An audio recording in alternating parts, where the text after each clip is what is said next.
I'm sitting here with Mr. Luming Wang of Bloomsbury Legal Principal. Nice to be here. And today we're going to find out about what it's like being a bilingual Chinese lawyer in Australia. Yeah, of course. So, you and I, we've worked together for a few years now. A few years now, yes. Had a few cases. Yes. All of them have involved interesting issues, crossovers between Australian, Chinese. We've had translators in court. How have you found that experience?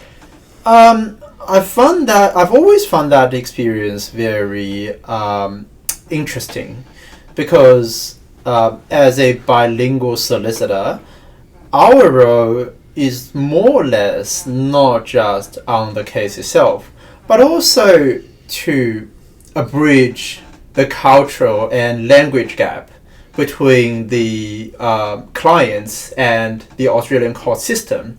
Sometimes, these clients might not have a deep Australian background and they might not understanding how the court system works, and sometimes the court wouldn't necessarily understand some of the things that are cultural specific to these clients. And I think our advantage is there to help more or less building a bridge between the two sides. And you do it really well. Can you give any examples?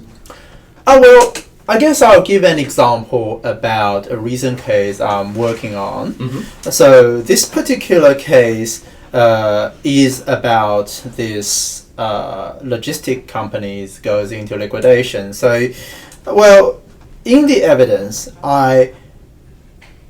in dealing with this case, I realized that there might be an understanding gap between the plaintiff, the party who's suing our client, and the court on how our client's business works, right? So our client's business is kind of more or less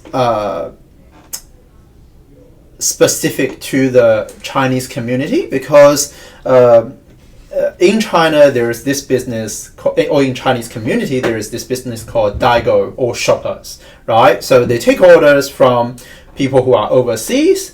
They purchase milk powder, cosmetic products, and other stuff produced in Australia, and then try to ship them back to China, right? So in this particular case, I more or less have to spend a significant part of the evidence explaining how the business works, right? Because, well, personally, I have an understanding and experience with these shoppers, these business, these retailers, so I can give a very detailed explanation about the business so that the court can understand how this works. So that's one example of... My favorite example is when I was cross-examining. Yeah. I was cross-examining. Sorry about that. And you jumped in the middle. I'm glad you did. You jumped in the middle to deal with issues of translation that were very culturally specific. And even the judge said, "I'm glad we've got Luming here." Well, that was an interesting one. So it's more or less thinking on my feet and go like I probably can explain this better because I understand that language. You do, absolutely. And so you've been part of our growing rightful community. So 271 users now, we're growing and we plan to grow substantially this year. What do you want the community to know about you? What the community wants to know about me, I guess, excuse me.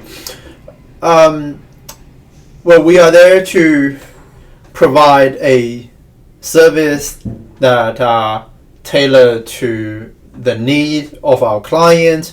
Of course, the Chinese background give me an advantage when serving clients with Chinese backgrounds, but we do serve clients from other cultural backgrounds as well. So I guess that Chinese background allow me to reflect on how the system works across culture, so that I can probably transfer that part of the skill to clients from other cultures as well. Yeah, I've certainly seen that in the way that you operate. You're very skilled operator. Great. Well, thanks for chatting to me today. Thank you, Chris. Thanks for being part of Rightful. Thank you. Cheers. Cheers.